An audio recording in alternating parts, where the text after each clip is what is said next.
അപ്പോൾ അങ്ങനെ ഇരിക്കുകയാണ്. അപ്പോൾ സുഹൃത്ത് ഹംസ, പിന്നെ ഹംസയുടെ ഒരു സുഹൃത്തുണ്ടായിരുന്നു രവിയെന്ന്, ഇവരൊക്കെ ഇങ്ങനെ ഒരു പ്രോജക്റ്റിനെ കുറിച്ച് ആലോചിക്കുകയും അങ്ങനെ ഞങ്ങളുമായിട്ട് സംസാരിക്കുകയും അപ്പോൾ ഞാനും VRG കൂടെ വരികയും അങ്ങനെ ആലോചന നടത്തി. അങ്ങനെ അതിനു വേണ്ടി ഇരുന്ന് നമ്മളൊരു സെഷൻ ഇരുന്ന് ഒരു സബ്ജക്റ്റ് ഉണ്ടാക്കി. വേറെ കാര്യമുള്ളത് എന്താ പറഞ്ഞാല് അതിൽ വലിയ രസമുണ്ട്. കാരണം വെച്ചാല് ഞങ്ങൾ ആക്ച്വലായിട്ട് പറക്കുന്നളിയല്ല ഞങ്ങളുടെ. അതെ, അതാണ് ഞങ്ങൾ ഇതിന്റെ സബ്ജക്റ്റ് കഥകൾ റെഡിയാകാൻ വേണ്ടി ഇങ്ങനെ നടന്ന് നമ്മള് പീരുമേടാണ് ആദ്യം പോകുന്നത്.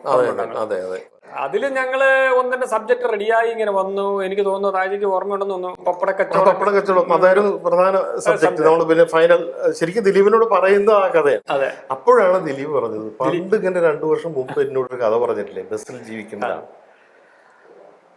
അപ്പൊ ഞാൻ ശരിയാണ്, അങ്ങനെ ഒരു സംഭവം ഉണ്ട്, നമുക്കത് ചെയ്താലോ, അതൊന്നും നിങ്ങൾക്കൊന്നും നോക്കാൻ മേലെന്ന് വെച്ചപ്പോൾ ഇദ്ദേഹം VRG മനസ്സില്ല മനസ്സോടു കൂടിയാണ് കോട്ടയത്ത്. അങ്ങനെ ഞങ്ങൾ വൈകുന്നേരം ഈവനിങ്ങിൽ ഇരിക്കുന്ന ഒരു സ്ഥലമുണ്ട് ഇവിടെ, യമുന ടൂറിസ്റ്റ് ഹോം, പിന്നെ നമ്മുടെ കോട്ടയത്തുള്ള പൈഗ്ലാസ്.